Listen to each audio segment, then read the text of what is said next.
stories of First Nations women are seen and heard, and ensure there is greater equity in areas such as healthcare and education.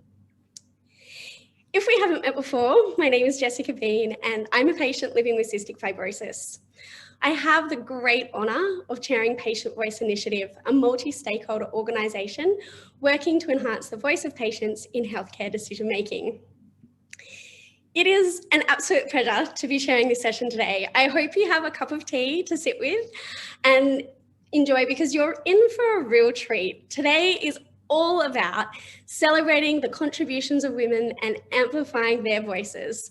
I know we'll have many incredible women online from across healthcare. I can see you coming in.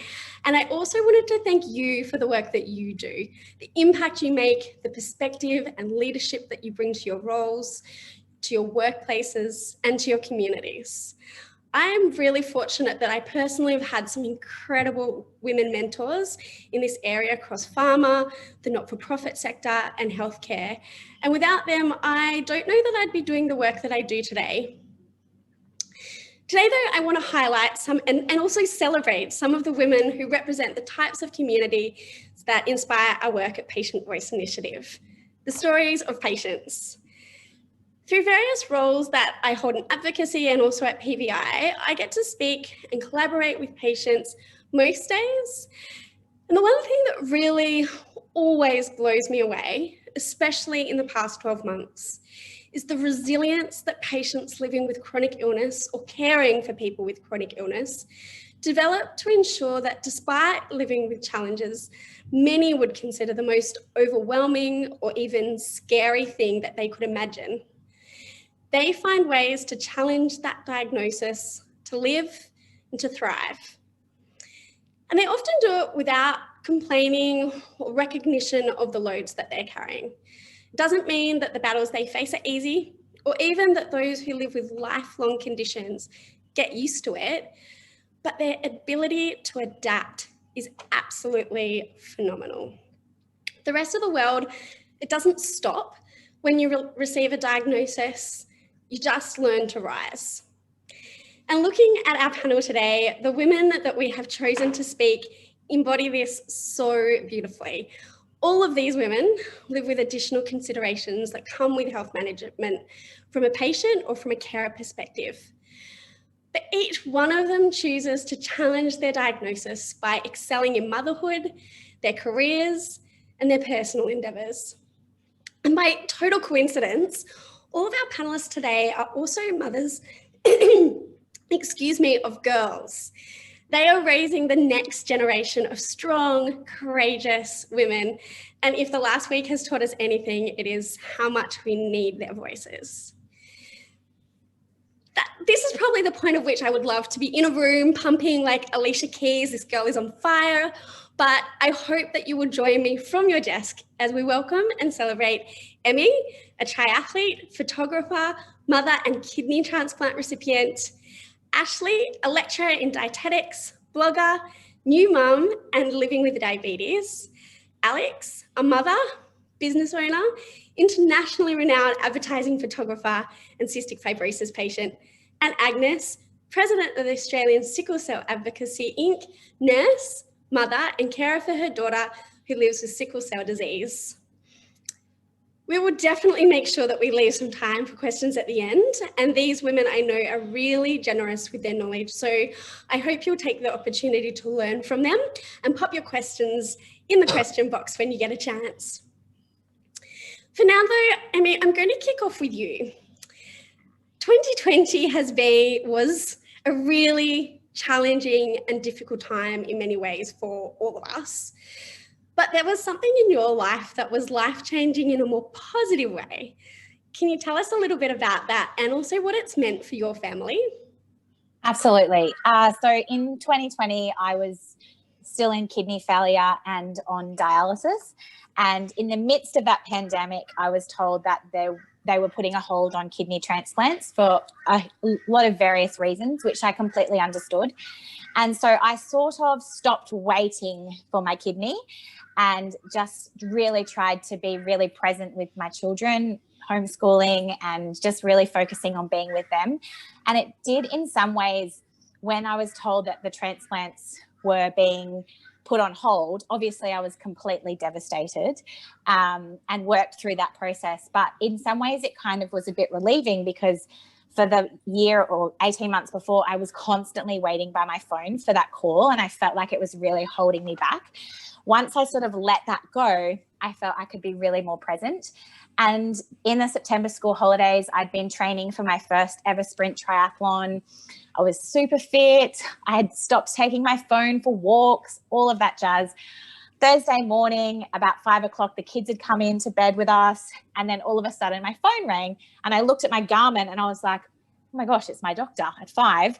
And I went and got to my phone, and I was really calm. And I actually got the call for a transplant. And it was just, even it's 5 and a bit months now since it's happened, I still actually in some ways can't believe that it actually happened. And yeah, it was just phenomenal. And in some ways I did feel really guilty that at the end of 2020, I was like, in some ways 2020 was the best year of my life. And I felt so bad that so many people had missed out on many things, including access to healthcare in certain conditions. But it really was such an amazing thing to happen. And I know that it actually brought a lot of other people joy to see something good happen in 2020. Absolutely, and it has been such a joy. I follow Emmy on Instagram, and it has been such a joy to see her just thrive throughout, and she's training for more triathlons, and it's just incredible to see.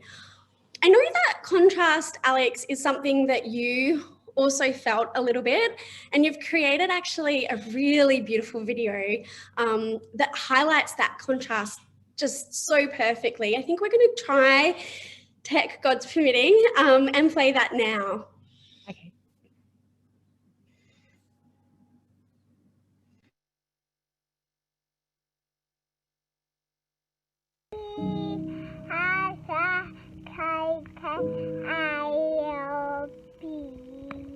Dear Ruby, I'm writing to you in the year 2020.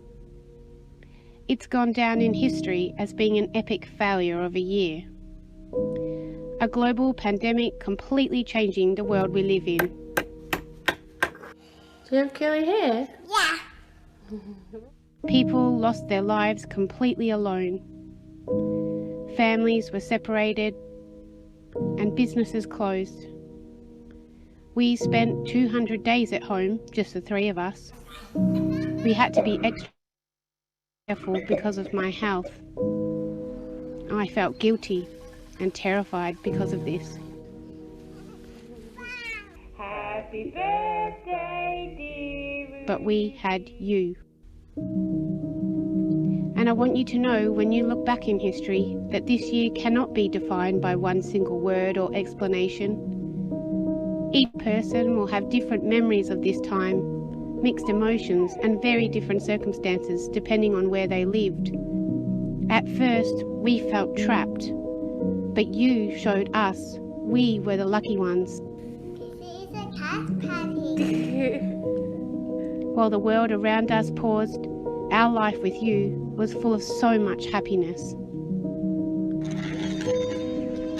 2020 wasn't a year we ever want to forget. It was our year with you.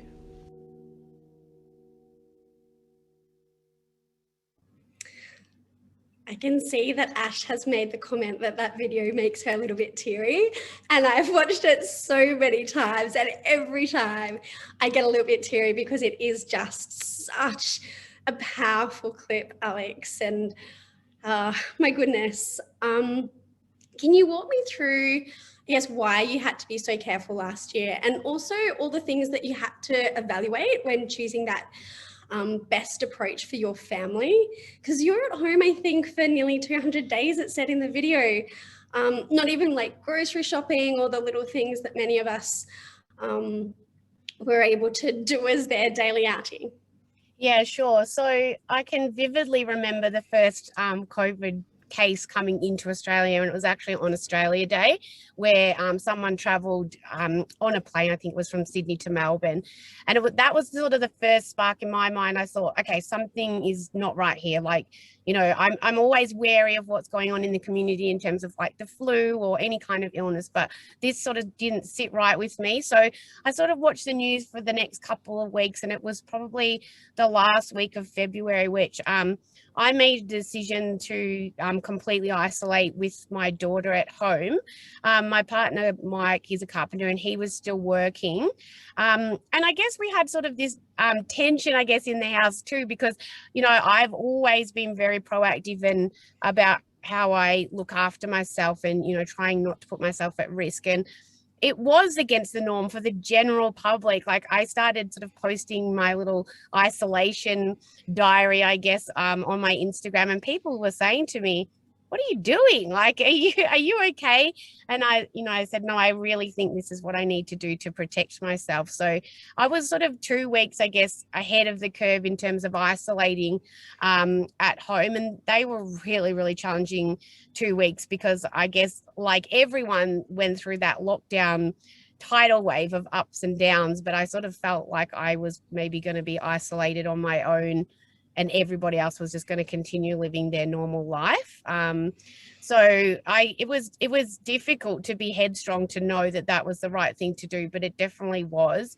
And then obviously as things progressed, Mike stopped going to work, and yeah, in the end, we sort of said to ourselves, we'll just take 2 weeks at a time, because that felt manageable and not so overwhelming. And in the end, yeah, it turned out to be over 200 days, but you know, it came with its ups and downs. But overall, you know, as I reflected on our time as it went on, I just realized, wow, like this has been a really special time and an amazing year that we'll never really have again, especially with our daughter.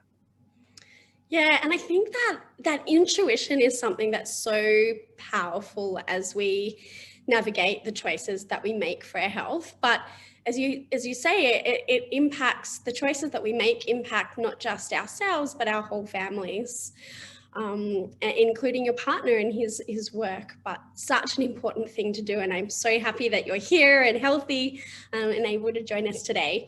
I think we all really feel for our friends in Melbourne over the past year. And in fact, we've got all four of our panelists are actually, or three of our panelists, sorry, are actually in Melbourne. But Agnes, I think that feeling of being isolated is something that you also relate to a little bit. When your daughter was diagnosed, you retrained to be a nurse, but the risk of COVID, and particularly in that nursing environment, meant that you had to put that on hold for a little while so that you could keep your daughter safe. Can you talk me through that decision and what it's meant for your family over this time? Oh, just on mute. Yes, just saw that. Yeah, so thank you so much. So for me, the isolation wasn't so much new to us. So I'll just say, when you are introducing me, you said my daughter was living with sickle cell. So she lived with sickle cell. She lived with sickle cell for 10 years, and she had a bone marrow transplant just about 2 years after all the treatment options failed for her. So we had to resort to the only cure at the moment for sickle cell, that's a bone marrow transplant. So during the pandemic, the isolation wasn't new to us. We were isolated in hospital for 40 days. So we sort of had that feel of what it means to be isolated. When we came home, the first 100 days, we didn't allow anyone. So we were in the isolation mode.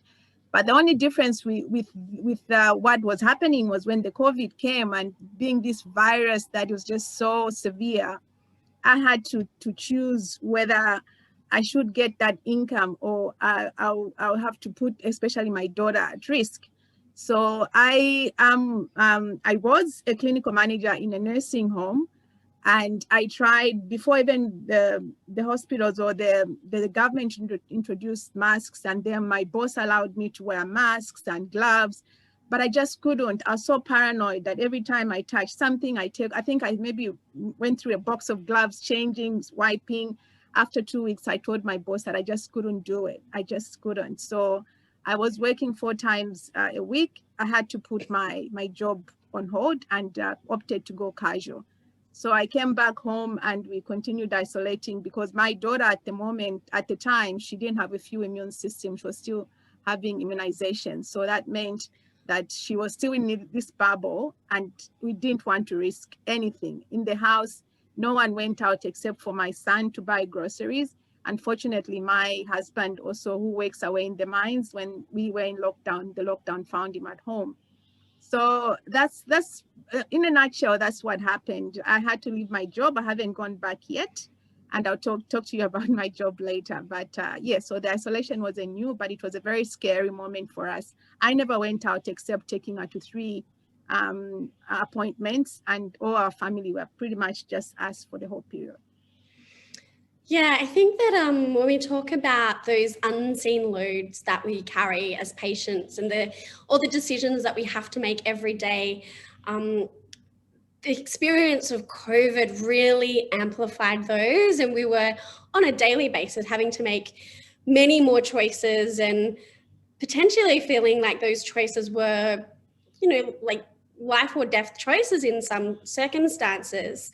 I know one thing that was particularly scary for many patients was going into a healthcare setting and being in a hospital environment. Agnes, has your daughter had to access healthcare in a hospital or in a doctor's setting during this time? Yes. And we had to at one point she refused. She was me and her were like just at the other level of that, the anxiety, because me and her are the ones who stayed in hospital for the 40 days. So I think we had to cancel a couple or 3 appointments just to, because we did some on telehealth, but there are some because of the blood test we had to go in. And both of us were just paranoid. Like we couldn't get in the lift with anyone else. We couldn't, it was just so paranoia. And, but it had to be done. At some point, I just told her that we'll be safe. So we carry, even up to now, we do carry extra gloves, extra masks, extra hand sanitizer. She's now in the safe zone. Thank God, she's done all the immunization. She's gone back to school. But I think that has been instilled in us because we lived this for almost an extended period, because we thought after the first 140 days, we are going to be okay, the anxiety will be gone.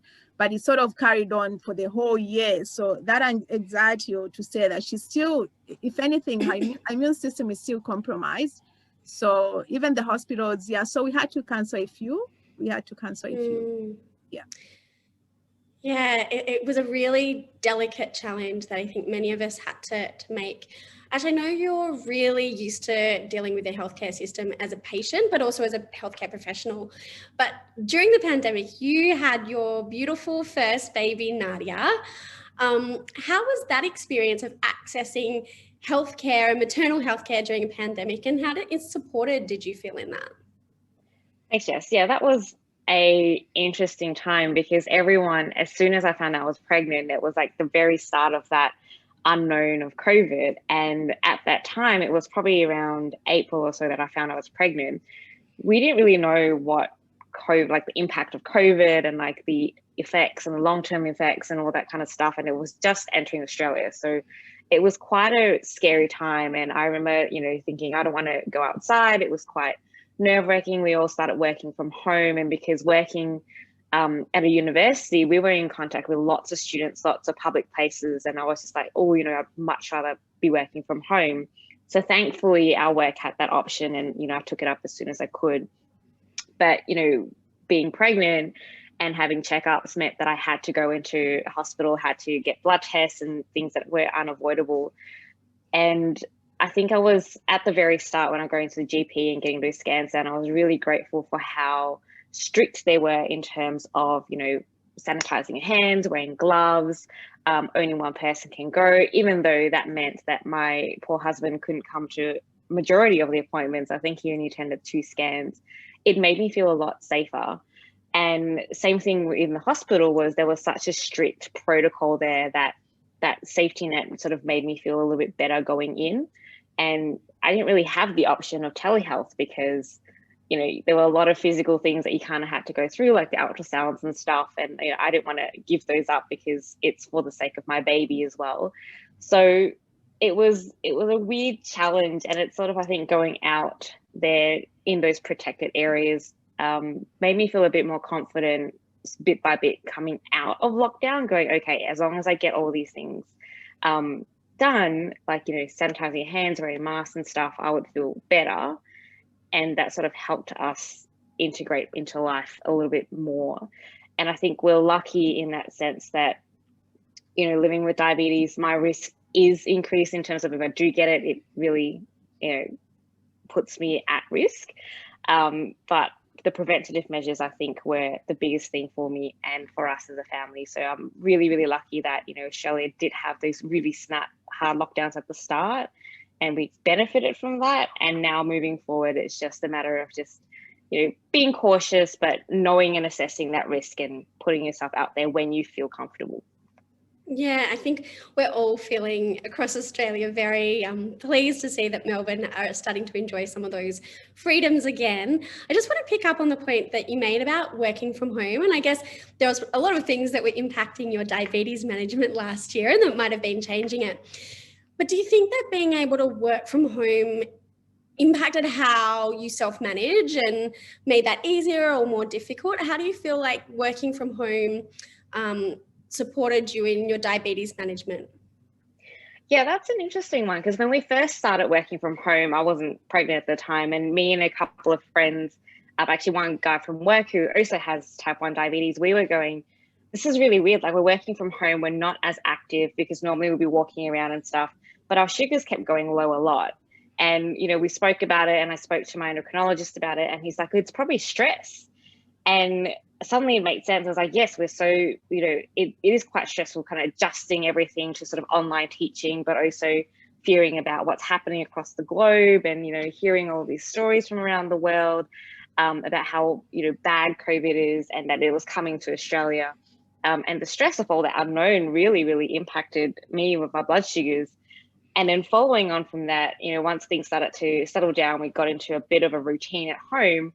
It was the lack of, you know, activeness. You know, you're always sitting down in front of a computer. And so really relishing that 1 hour of, you know, outside exercise time and things, but also touching on mental health was really important, because it was, it was so easy to be isolated, and my husband was still going to work. So I was basically home all day. And if I didn't have any meetings, I wouldn't speak to anyone else. So it was quite an interesting time, sort of, you know, having to really refocus your mental health, but also looking after your physical health in that limited space and resources that you have. So it was a really good exercise at adapting and sort of seeing what you could do at home, you know, climbing up and down the stairs, doing home exercises, finding apps to do that, and connecting with people online. All of that shifts were, yeah, sort of, we are flexible now. Yeah, I think those online communities that we've actually been building for a number of years now as patients, that was such an important part of sort of managing our health and sharing our experience during COVID. I know actually, Alex, this is something that you've shared a little bit about on your Instagram and online, that you had the expectation that you'd be at home and spending lots of time with doing the things that are supportive for your health, and that you would have amazing health because of it, but you're surprised that perhaps it didn't make as much difference as that you'd hoped it would. And I suspect that's probably because you regularly have amazing routines that support you in your health management. But can you tell me a little bit about that daily routine and the management that living with cystic fibrosis takes, and how you fit that into looking after Miss Ruby and running your business? Alex is on the road today, which I think shows just how much of a juggle that is. Yeah, sure. Yeah, COVID year was very interesting from an analysis point of view of how I managed the juggle. So everyone, whether you have a chronic illness or not, always struggles with the balance of, you know, work, life, parent, health, all of those things, and trying to get that perfect balance. And I don't think there is, you know, sometimes things take more attention than others, but I'd always had these ups and downs in my routine. I try to have this very regimented sort of lifestyle that fits in with the chaotic type of work that I do. But I'd always have appointments with my psychologist and say, oh, things are all not working. I think I should stop work. I should stop work. If I stopped work, I could just put everything into my health and then I'd be really well. And so then COVID came and I couldn't work because I physically need to be out of the home to work. But things didn't really improve. I had these regimented routines that I was doing, and I thought like, oh, you know, my lung function will go up, you know, my health will improve, everything will be the way that I always imagined it would be if I didn't work. And it was really difficult for me to experience that because I realized, oh my gosh, I do have a chronic illness that it has impacted, you know, permanently on my health. And there's no matter what I do, it will still not be the same as somebody completely healthy that doesn't have cystic fibrosis. And it was very hard for me to come to terms with that. And I think it taught me that things cannot be black and white, that I do have to be fluid with my routine, that sometimes, yes, work does take priority and it does take time away from my health, but I just have to then say to myself, okay, slow down, say no, you know, spend more time on my health maybe the next week, and try and have that balance where it's a bit of this and a bit of that, not just I'm doing all health or I'm doing all work, which is really, really difficult. But I think it's been very good for me psychologically to have that year and realize, okay, not working is not the solution to all my problems. So but it's ever evolving. I don't have the answers of how to make it work perfectly, but I think the more you do it, the better you get at it. Yeah, absolutely. I love that it's not all black and white. I can see everybody kind of nodding in agreement, and that purpose and other areas of fulfillment in your life is actually really important to our health. I don't know if I'm just surrounded by incredible entrepreneurial women, or the demands of chronic illness make the need for flexibility a priority, but it seems that a lot of people living with chronic illness have their own businesses or have a side hustle. And I know, Emmy, that you're a business owner as well. Was your health a consideration in that? Yeah, absolutely. I just wanted to jump back to what Alex was saying about the juggling, and I felt like you were just speaking, that was me speaking. And I have really tried the last couple of years to do this tilting, because I just don't think it's possible to be balanced. So I just tilt towards what I need to tilt to that week. So this week I actually have a really big work week. I'm shooting my first wedding, which I'm absolutely petrified about. I could never obviously book a wedding while I was waiting for a transplant, because that would be super awkward to call the bride on the way to the hospital to say, hey, I'm getting a transplant, I can't shoot your wedding now. But so that's kind of taking priority this week. And in order to make sure I'm eating properly, I've ordered like U-Food, so I don't have to worry about food for me. So I feel like, yeah, that tilting, I sort of just have to focus on a few things. I can't actually focus on looking after my children, work, just daily mum life, and then also on top of that, remembering all the other health things I need to do. And I actually had that happen when school had first gone back. I was so trying to get the kids organised, lunches, that I forgot to take my tablets in the morning. And I completely forgot. And it wasn't until after lunch that I was like, did I? And I went and I opened up my box and I was like, oh, like literally I felt like I don't even want to go to that thought because it was so stressful. Called my doctor straight away and he was like, it's okay, take them now. It happens to everyone. It's all good. And that made me realize that I was actually trying to do too much. So now I have like a reminder for my tablets on my watch, on my phone, and my husband texts me every day at 8 o'clock with like meds, kiss, kiss. And so I feel like I just needed to have that realization that it is not possible to do it all. And yeah, I just tilt towards the things I need to tilt towards. But I actually now don't know if I answered your question or if I rambled. So no, sorry. I think that was so beautiful. I think it shows that we're all juggling these things and we have so much on our plates, but it can never just be about our health, because the reason that we try to be healthy is that so we can enjoy life. And so that balance is really hard. Agnes, I think for all of the other women on the panel, all of them managed their health conditions before having children.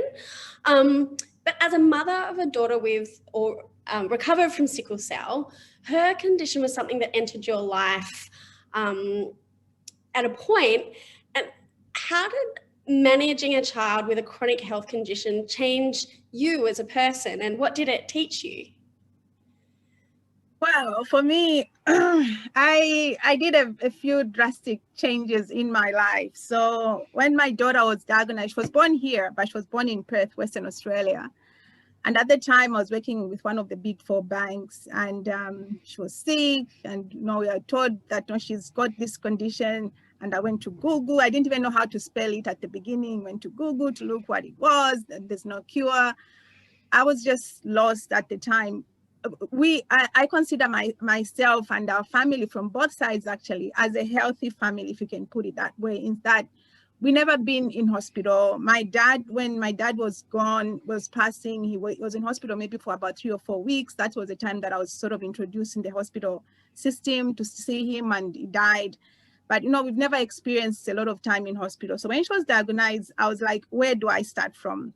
I have a bachelor's of business and accounting. I was working in the bank, and I relied on Dr. Google to find out what was wrong. And every time the doctors would come and tell me, this is that, I would wait, listen, and then go to Google at night, and come the following day, I challenge them or ask questions. And so when she was diagnosed around 2011, 3 years later, I just said, you know what, enough of Dr. Google. I put everything down and went and started nursing because it was just so stressful for me. I didn't know. I just had not knowing. That's just me. I like doing something that I'm sure of. And hospital for us became family. Like, we were in hospital almost every 2 weeks. We knew the hospital inside out, like the corridors, the kitchen, the living rooms, the nurses. And so I changed my career from being a banker to a nurse to understand my daughter's condition. And also we had to leave from one state to another until Melbourne. We left Western Australia because partly I needed to go to University of Sydney, but also the treatment there, Westmead, they said it was better. And then I saw a doctor in Sydney on TV talking about having a transplant for a boy who had aplastic anemia. And I tracked that doctor down here in Melbourne, and that's how we moved here, because she gave us hope. She gave us light at the end of the tunnel. When she saw me, she said, yes, we may do the transplant, but there are just so many issues at the time. And so we moved again to Melbourne, and this is where we've been. And finally, we managed to actually get that cure that we are chasing for. So yeah, I left my business world back, and now I'm a nurse, but fortunately the kind of job that I do also sort of helps me to use my background in business and accounting. So I've done those extra things for us to understand the condition of our daughter. Yeah, and I think that as much as we try and juggle, I think when chronic illness enters our lives, it's also about having to make choices and having to make sacrifices. And what a huge sacrifice for you to be changing careers and also to be moving to find the best healthcare for your daughter. I think the other thing that's very obvious to me about you, Agnes, is that you've become an incredible advocate, not just advocating for your daughter, but advocating for the community. And we know that advocating for yourself or for a loved one can be really hard. Sometimes you have to ask questions of people who don't like to be questioned. Sometimes you have to push really hard for answers or to seek other options. Do you think that experience of having to advocate can be different for women in the healthcare system? Do you think that we come up against different challenges, or that there are different considerations for us as women, and particularly as somebody who works largely with a culturally and linguistically diverse community? Yes, so I became my own advocate first, and me and my family, that's how it started. And we decided, after so many years, long story, we decided to start a not-for-profit organization solely looking out for people living with sickle cell disease in Australia. And so the challenges for us, firstly, as a woman, yes, I felt, I don't know for other advocates out there, but I've felt as a woman, it's very difficult for us to knock on those doors, for us to be taken seriously, and for us to just advocate for things that are rightly rights for the people that are affected for any condition whatsoever. But what makes it also difficult for me is I'm a woman of color in Australia. So that's double challenges for us in this community. So we've tried.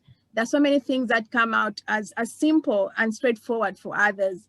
But I've seen that being in this country and in this color and the condition that we are also advocating for is something that in history, and there's research out there to back that, people that are living with sickle cell disease face so many disparities, not just in Australia, but all over the world. And partly because, again, according to research, this condition affects mostly people of color and people that come from less resourced countries. And so we've seen that all over the world, not just Australia, that's the trend to see there's no funding for research, no much funding for research for sickle cell disease. No, for us as an organization, it's been difficult for us to knock on those doors. And this week, I actually had to tell somebody who was encouraging us to say, don't give up, don't give up. I was like, hang on, I haven't given up. I knocked on your door and you turned me down. So that has been very difficult for me, obviously, as a woman and also as a person of color in Australia. And that's what we are facing, unfortunately, around the world, even for people living with sickle cell disease. Yeah, and thank you for sharing that.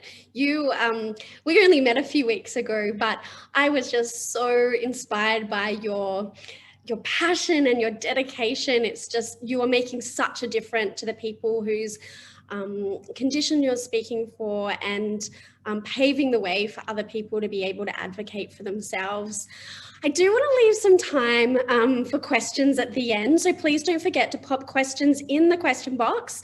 But I want to wrap up with a question for all of you, and that is, what do you think is one challenge that for women living with your condition that you would like to see more support for or recognition of? And where do you think that we need to start in the healthcare system? It's a pretty big one, but I would love to hear from you. We might go left to right. So I'll start with Alex. Yeah, I was thinking about this question, and it is a difficult one, but I think probably for me, before I had Rubia, I was accessing a life-saving medication that before it was available in Australia. So we had to pay for it, and then it was extremely expensive, and that wasn't a sustainable model. So the way that I was able to access treatment that wasn't yet subsidized was to participate in a clinical trial, which then allowed me to get compassionate access to the drug. Now, other treatments have come about since that experience, but I've had a child since then, and I haven't really been able to access or participate in clinical trials to access new medications because I have a child, and because I am the primary carer for my daughter. I have this sort of limitation where I don't want to put it in childcare because I'm immunosuppressed, and so that puts me at further risk. But I don't want to take her into the hospital environment, and it obviously is very time consuming to be part of a clinical trial to get access to these new innovative drugs.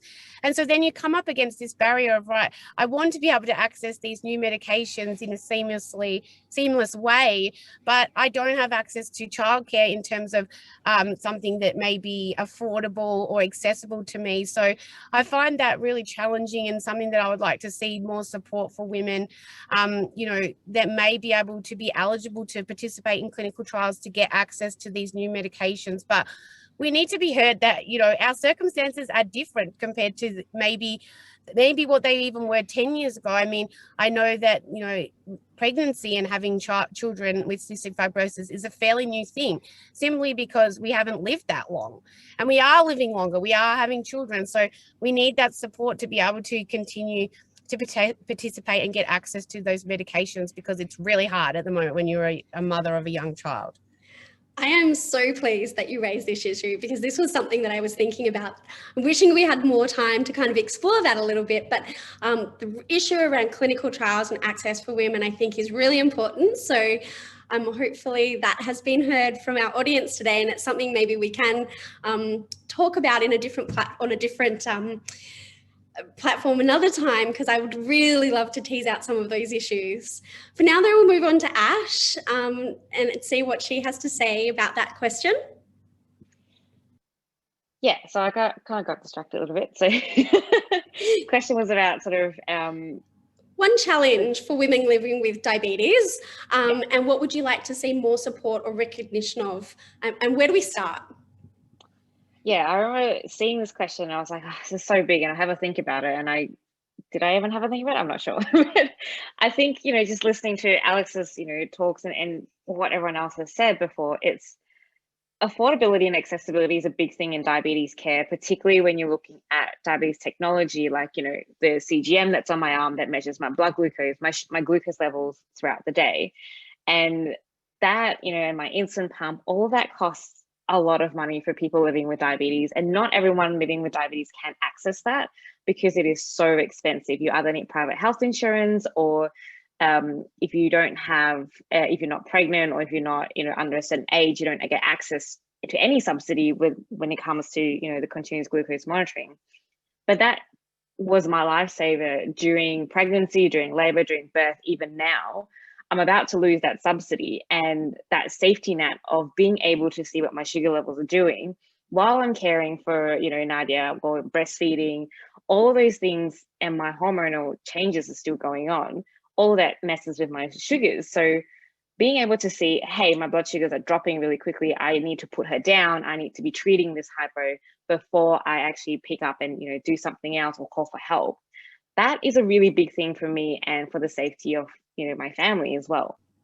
So I think that is a big thing on people with diabetes minds. Like, the diabetes community have been advocating for that for quite some time. And it's a long struggle. And I was looking at the question that says, it's interesting that a lot of women become health advocates. And I was just thinking about that too. And I was like, sometimes when women speak up about these things, they're sort of seen as aggressive or, quite screaming up and down, that kind of thing. But it's really about, we just want to be heard in terms of, this is what we live with from day to day. We want to be acknowledged, we want to be validated, and we want action taken from those issues as well. So having people living with the condition on panels that can influence these changes will be a huge start, and actually listening to them and actioning those items, rather than just being a tokenistic measure and saying, yep, we do have consumer participation, but not being really listened to or having those actions really followed through on. I think that might be a first step forward, but it's like a first step, a ripple in like this massive ocean of things that we could potentially be doing. So yeah, that patient involvement has to be meaningful, right? It's not enough to be a checkbox. It's not enough to have somebody on a committee or a panel that if they can't speak up and feel like their voice is being heard and valued, it's a really important thing that patient involvement must be meaningful involvement. And I know that, Ash, you are just an incredible advocate and are really powerful in the way you share your messages and experience. And yes, CGM, you probably can't see mine, funding, it's a lot. It's an expensive thing to be self-funding. Emmy, I'll move on to you. How would you tackle that huge question? It's a really huge question. And I think that the juggle for motherhood in itself is actually really hard for everyone. But then if you throw in any kind of sickness, illness, chronic illness, it just multiplies. I haven't noticed since I've had my transplant, I haven't really found that there's been as many barriers. Obviously, cost of medication was a little shocking at the start, but just going back to when I was on dialysis and I was on there for 26 months in centre, I was lucky to only do twice a week, but it was a really hard juggle. And when I first started, I found like I had to really advocate for myself in the sense that saying, well, I need to be able to do this day. I don't really care if it's 20 minutes later than it needs to be, because I have to drop my son to school and he's suffering from separation anxiety, watching his mum go through all this. So you will just need to make it work. And I think I found that I was really quite, well, you need to make this work for me, because otherwise I won't be able to do dialysis and then I won't be able to be there for them at all. And I found at the beginning I had to really kind of push, and they'd be like, well, you know, there's a lot of people who are very set in their times here. And I found that I had to be like, well, that's okay, but they're not working. They don't have young children. When I started dialysis, my children were really young. So I just need you to make this work. And I used to get very frustrated that I even needed to speak up about that. Like, it seemed to me to be common sense that I have 2 young children who I'm looking out for that we had to juggle. Again, I haven't noticed that so much, obviously, now, because I'm not going into a hospital setting as much. And after my transplant, my husband was lucky enough to have leave. So when I was doing those daily visits to outpatients, he was able to be there. But yeah, I just think that motherhood in general, but then when you throw in hospital visits or appointment visits, and sometimes places don't like you bringing your children or your child along. But the reality is, well, we don't, if our immune systems are compromised, we can't just pop them in daycare, or if we're not working because we're too unwell to work, we don't even have the money for daycare. So I think, I think that juggle is just especially challenging. Yeah, and in the same way we talk about inequities in the workplace around flexibility, I think those that lack of flexibility also exists in our healthcare system, and it makes it really hard for people to be able to juggle all of those different things. Agnes, I'll come to you. I know that we're at time, but hopefully our audience can stay on for a few minutes as we start to wrap up. There's a couple of questions in the box I'd love to get to very quickly, but first we'll hear from Agnes in her answer to that question. Yeah, so the question about challenges and recognition, I think, resonates around the table in terms of access, obviously. Access to medication is something that the people in the sickle cell community lacks, like, some of the answers here. With sickle cell disease, it's considered a rare disease in Australia, but it's one of the most common genetic disorders around the world. But also in terms of medication, because it's considered rare, we are looking at about 1,000 people affected by this condition. The only medication in Australia is one medication. But right now we have 3 other medications that are available, like, the story that we hear often in terms of rare diseases. So that is a challenge for people who have this condition. And so you see, like in my case, my daughter went through the process of using that drug, and it failed. And the only other option was for blood donation, or blood transfusions or blood exchange. Then she developed antibodies. So the only other option for us was a bone marrow transplant. But there's other medication that if they were brought to Australia, it would be very easy for other people who don't have, who can't access, or who for whatever reasons can't use these medications. But also in Australia, I think one of the challenges that people living with this condition face is having that condition recognized as a chronic condition. I'll tell you that there's one of our members in Western Australia who took 5 years to have a healthcare card, 5 years to have the healthcare card and to use it like any other condition. So it's not a straightforward case for us. And this is what we've been drilling on and talking about, to say, we don't have to go through all these hurdles to just have it on the form to tick that you have sickle cell disease. And no matter the severity or whatever it is, people can't see it. They call it as an invisible disease. So those are some of the challenges that obviously resonates, like similar access, medication, recognition, and just know that it's also a condition that is affecting a lot of people. And if all these changes can be allowed to make it very easy for this community of patients.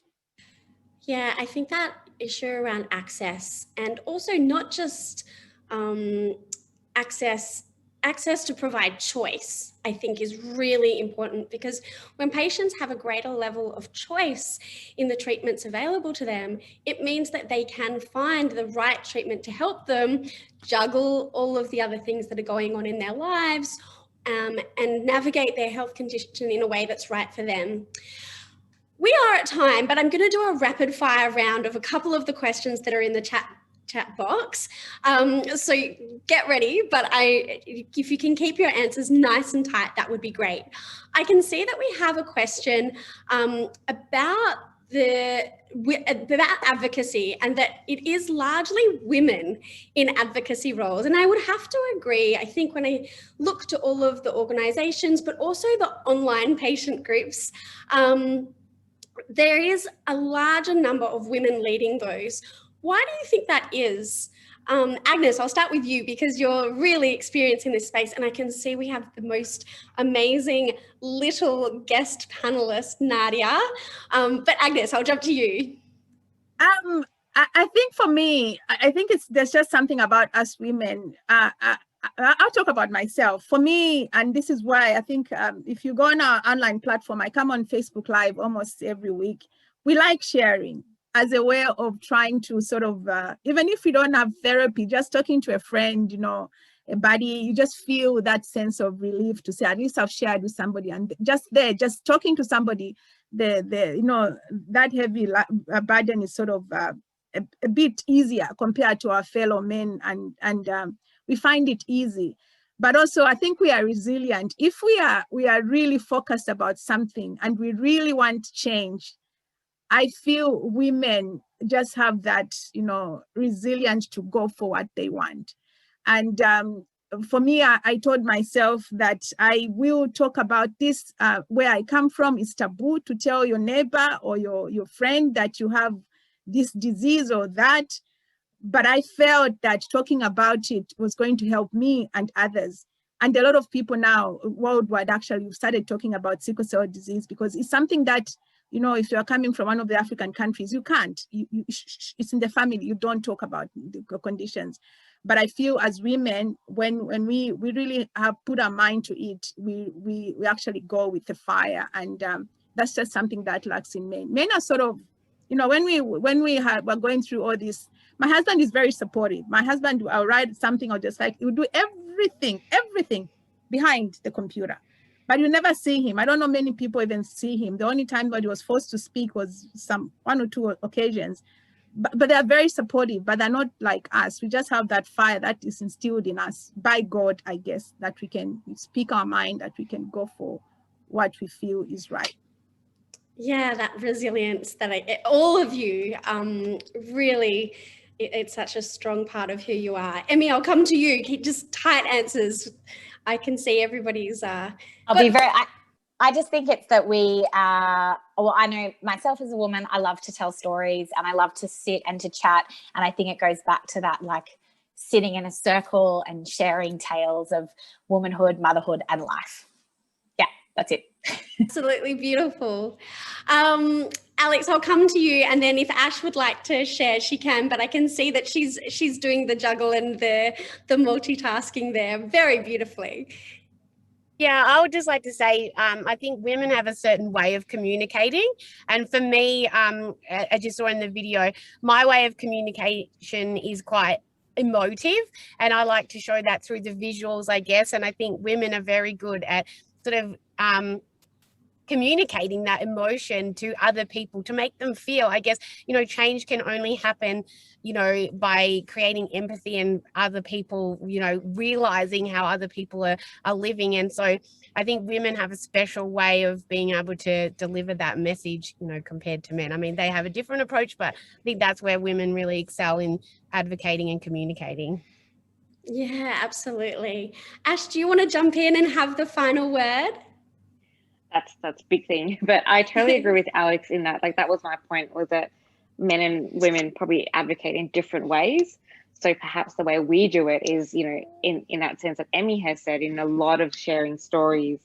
And for me, like, all of this came from, you know, sharing my story online and then hearing people talk about it and going, okay, which gave me the confidence to speak up even more.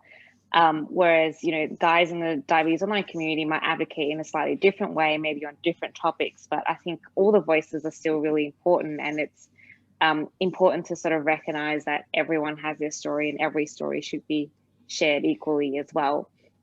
So yeah, I think maybe women, we share the emotive stories and they get seen and heard and received a lot better in that sense. So yeah, I think that is just such a lovely place to end. I'm sorry if we haven't got to your questions in the chat.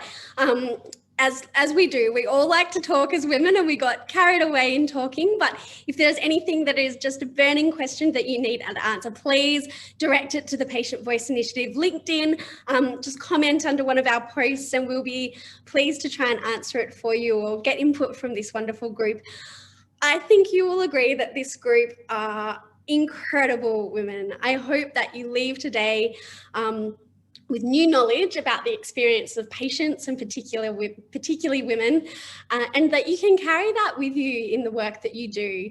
At PVI, we believe that patients should not always be the topic of conversation in healthcare, but part of the conversation, that they must have seats at the table across our system, so their knowledge and their diversity of the knowledge and experience that exist in patient communities, the challenges for women, rural and remote patients, rare patients, Indigenous patients, and LGBTIQ+ patients can come and inform the choices that are being made about them and about their communities. We hope to create more sessions like this year, and hopefully even a podcast, and hopefully this panel might like to be on that too. But if you have suggestions or further questions, please do let me know. I'd like to say a huge thank you to our panelists, Alex, Ash, Emmy and Agnes, for their openness, for their honesty, and the emotional labour that they've done in telling their stories. Please don't forget that all of these women have amazing businesses or work that you can support. What better way than to celebrate International Women's Day by going and checking out their business pages and their blogs. And to read more of their stories, please visit the links on the PVI LinkedIn page. I'd also like to finally thank our sponsors at Patient Voice Initiative for supporting our work, making events like this possible, and for Medicines Australia for collaborating with us, particularly to the lovely Katrina for her support and enthusiasm for this session and helping to make it happen. With that, please go and celebrate a woman in your life today. Tell her something that you admire about her or appreciate, because we don't do that enough. And happy International Women's Day. Thank you so much.